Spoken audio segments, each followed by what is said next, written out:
बिस्मिल्लाहिर्रहमानिर्रहीम। अस्सलाम वालेकुम प्यारे बच्चों। उर्दू जमात हफ्ता सबक नंबर 6। अब क्या करूं? बच्चों, आज की हमारी सरगर्मी है इस सबक की पढ़ाई।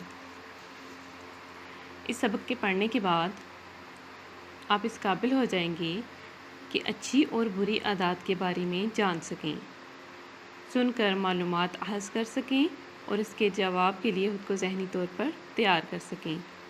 इबारत को रवानी, ज़ेरो बम, दुरुस्त लहजे और मुनासिब रफ्तार के साथ मुसलसल पढ़ सकें। किसी भी अखलाकी मौजू पर अपने इल्म और मुशाहदे की रोशनी में सामईन के सामने दुरुस्त तलफ़्फ़ुज़, लब व लहजे के साथ कम से कम 2 मिनट की तकरीर कर सकें।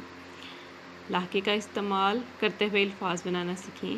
हरूफ़े इल्लत का इस्तेमाल करेंगे। चीज़ें आपके लिए नहीं हैं बच्चों। लाहके का इस्तेमाल भी सीखेंगे हम इस सबक के बाद, और हरूफ़े इल्लत के बारे में भी पढ़ेंगे। ठीक है। रोज़मर्रा ज़िंदगी के मसाइल और वाक़यात पर अपने तजुर्बात और मुशाहिदात की रोशनी में बातचीत में हिस्सा ले सकें। इसके अलावा बच्चों बहुत सारे नए अल्फाज आप सीखेंगे। मिसाल के तौर पे यहाँ लिखे हैं नोक झोंक। ये नोक झोंक नहीं है, नोक झोंक है। दुरुस्तगी कर लें अपनी बुक्स पे। जाफिज़ा, दिल फरेब, तेवर, कैसे पढ़ेंगे? तेवर, मिसदाक, मिसदाक, नाजुक अंदाम, हारदार, आहोबका, अज़ियत। प्यारे बच्चों, ये कहानी है एक हाथी की, एक नन्हे मुन्ने हाथी की जो अपने वालिदैन के साथ एक जंगल में रहता होता है। इसका नाम गट्टू है। इसकी अम्मी जान ने रात को इसको घर से निकलने से मना किया होता है, लेकिन वो अपनी अम्मी की बात नहीं मानता और घर से निकल जाता है।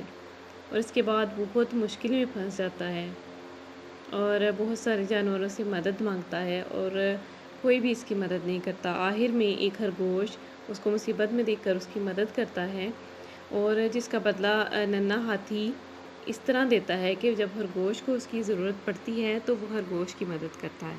ठीक है। ये कहानी आप पढ़ेंगे तो इनसे आपको बहुत सारे सबक सीखने को मिलेंगे बच्चों।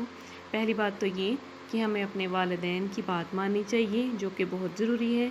और दूसरी बात कि हमें दूसरों को मुसीबत में देखकर उनकी मदद करनी चाहिए।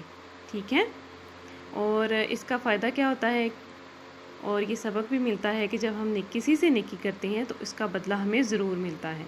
ये कहानी आपने गौर से पढ़नी है बच्चों, बहुत अच्छी कहानी है। इसको सिर्फ कहानी के तौर पे नहीं लेना, इससे जो हमें सबक मिलते हैं उनको भी आपने जहन में रखना है। ठीक है प्यारे बच्चों, अल्लाह हाफिज़।